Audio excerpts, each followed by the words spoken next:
plastic knobs are such a bitch. What in the hell are these?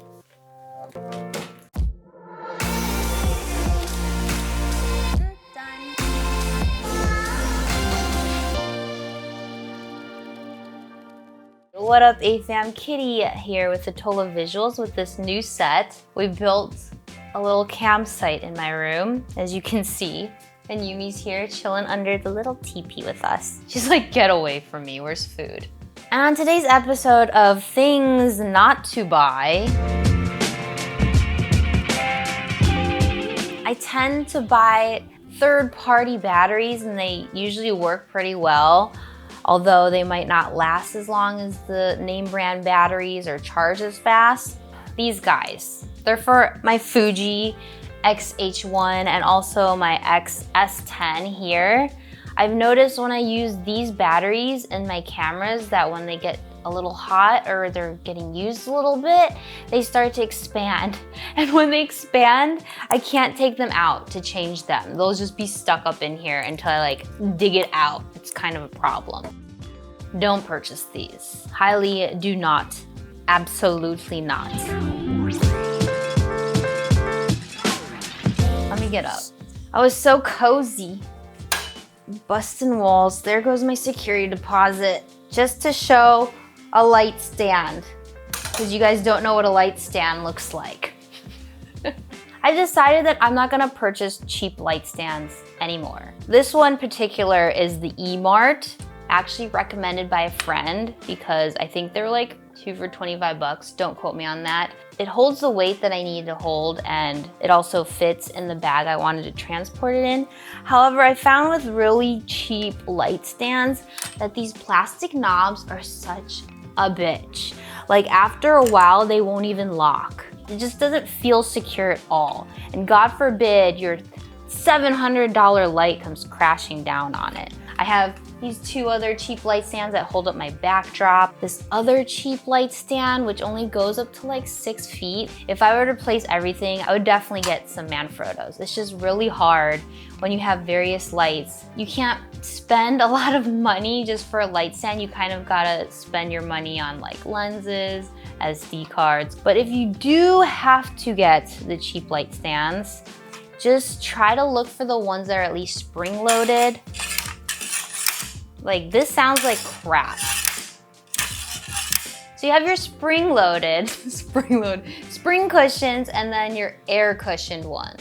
You know when you have those soft closing drawers in the kitchen and in the bathroom and it just like slowly closes? Oh, that's what it's like. Slowly bring down lights and not have to worry about it fucking slamming on your fingers. You're good. What I would get instead, I'm actually using it right now. I only own one Manfrotto light stand, but I freaking love this thing. The lock's super secure. I never have problems with the knobs at all. And this one particularly goes up to 12 feet, which I love, because then I could get my overhead lights or like an overhead shot with this particular light stand. So if you need some cheap used light stands, hit me up. I'll probably get rid of these as soon as possible. Oh boy, we got Miss Amazon Basics Everyday Sling Bag, but they've changed the name since because they know they got some shit for it. Why? Because they've pretty much duplicated exactly the Peak Design Everyday Sling, I think the 5-liter one. I bought it because I wanted to see like exactly what this thing was.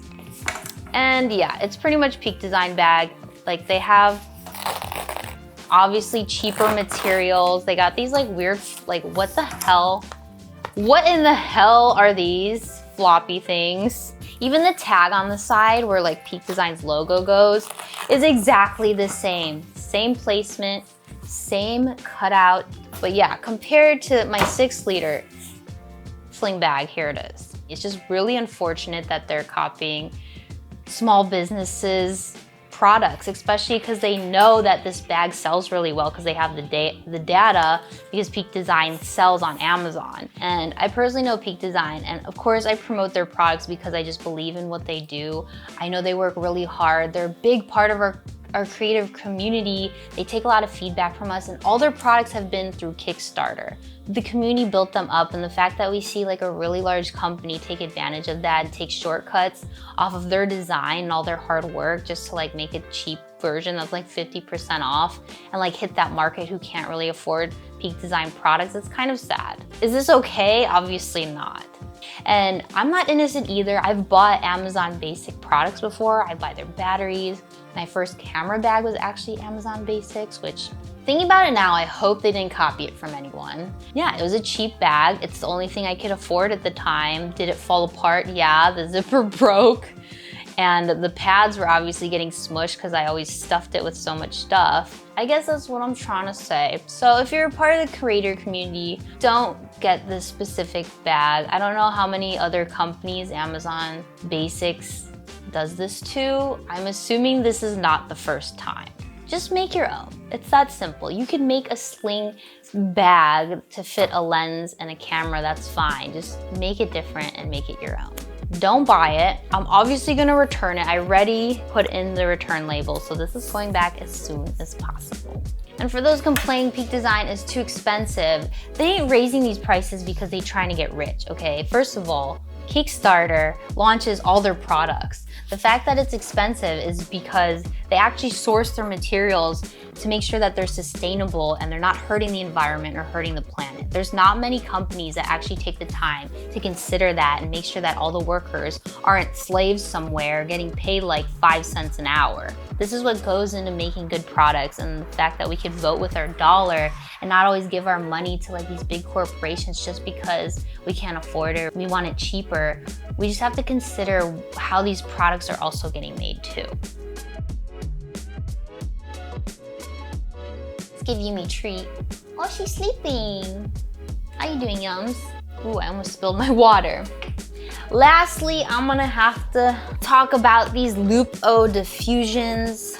It's unfortunate because I love Lupo lights. I use them every single day. I'm using one right now.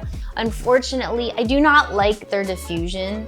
It comes like in this plasticky box, and I like to use barn doors with my lights to shape the light a little bit more. But when I use it with this box, I can't use them together. It's the strangest thing because to put it on, you have to unscrew these. And then I literally had to gaff tape it because it kept falling apart. The only good thing about this is that it folds down so you could pack it up really easily, but it's just like such a time-consuming thing to build it, and it doesn't stay built, which is why I had to gaff tape it. My solution, if they see this, would be like to have a square just clip-on, like just a flat diffusion that I could just like magnetize here and here and just like take it off and put it back on, because then I'll be able to use the barn doors with it. I'll be able to take off the diffusion if I want to. I can't design diffusion, but I'm just saying that's what I would have done, because this box situation is just not it, girl. Like, look. I can't. I just like, I don't know. It comes like this, and you just gotta build it every time. I love you, Lupo, but I just hate this thing. This one, and also the same diffusion that's on the smart panel, it's not the best either. Yeah. Yumi, good job today. You stayed in the teepee the whole time. I'm gonna reward you. There you go. You high five? I guess the whole point of this video is that buying cheap things, of course, is good in the short term, and it's cheaper, it's more affordable, I guess for you, not exactly the planet or the workers who probably make it. Apparently people don't care about that. We care about saving money, yeah?